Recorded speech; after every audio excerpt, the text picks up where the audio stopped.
Interstate youth exchange programme में पधारे पूरे देश से हमारे प्रतिभागीगण, युवा साथीगण, उन सब का मैं यहाँ पर बहुत बहुत स्वागत करता हूँ, दिल से धन्यवाद भी करता हूँ, क्योंकि पिछले 3 दिनों से उन्होंने यहाँ पर रह कर के कुरुक्षेत्र में एक दूसरे की संस्कृति, एक दूसरे की भाषा और एक दूसरे के कल्चर, सांस्कृतिक को उसको समझने का और नज़दीक से जानने का इस प्रोग्राम के माध्यम से अवसर मिलता है।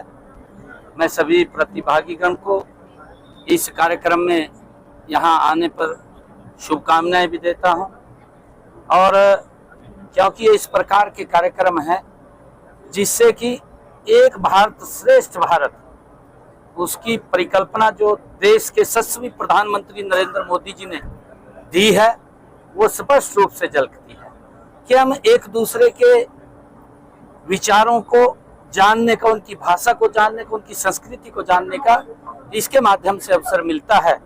और अनेकता में एकता, क्योंकि ये भारत विविधताओं से ये भरा हुआ भारत है।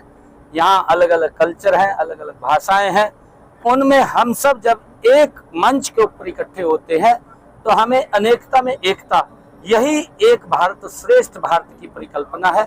मैं इस कार्यक्रम में पधारे सभी युवा साथियों का बहुत बहुत स्वागत और धन्यवाद। भाजपा कार्यकर्ता के बेटे की हत्या हो गई है शहीदों में, आपके पुराने कार्यकर्ता थे भाजपा के और डॉक्टर भी हैं उसको। देखिए, उसका सारा संज्ञान लिया जा रहा है और जो भी विषय सामने आएगा और जो भी वो दोषी व्यक्ति हैं उनके खिलाफ कड़ी कार्रवाई की जाएगी।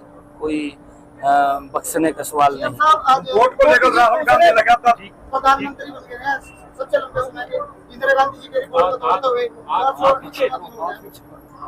देखिए, देश के यशस्वी प्रधानमंत्री नरेंद्र मोदी जी ने एक नया भारत, एक मजबूत भारत, एक सशक्त भारत इन 11 वर्षों में खड़ा करने का काम किया है।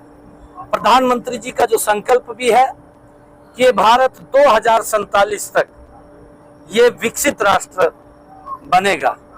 और अगर हम 11 वर्षों में देखें, आदरणीय मोदी जी के नेतृत्व में इस भारत ने गरीब के घर तक सुविधा लेकर के पहुंचने का काम किया है। इन 11 वर्षों में नरेंद्र मोदी जी ने लोगों के जीवन को सरल सुगम करने का काम किया है।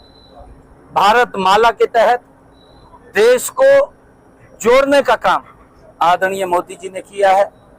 और अगर हम देखें इन 11 वर्षों के अंदर 2014 से पहले ये भारत दुनिया की 11वीं आर्थिक शक्ति था और वो भी हिचकोले ले रही थी।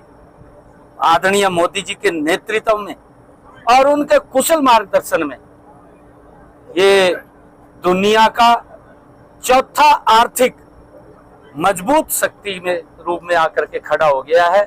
आदरणीय प्रधानमंत्री जी का ये संकल्प भी है कि ये तीसरी आर्थिक शक्ति बनेगा और उस दिशा में काम हो रहे हैं।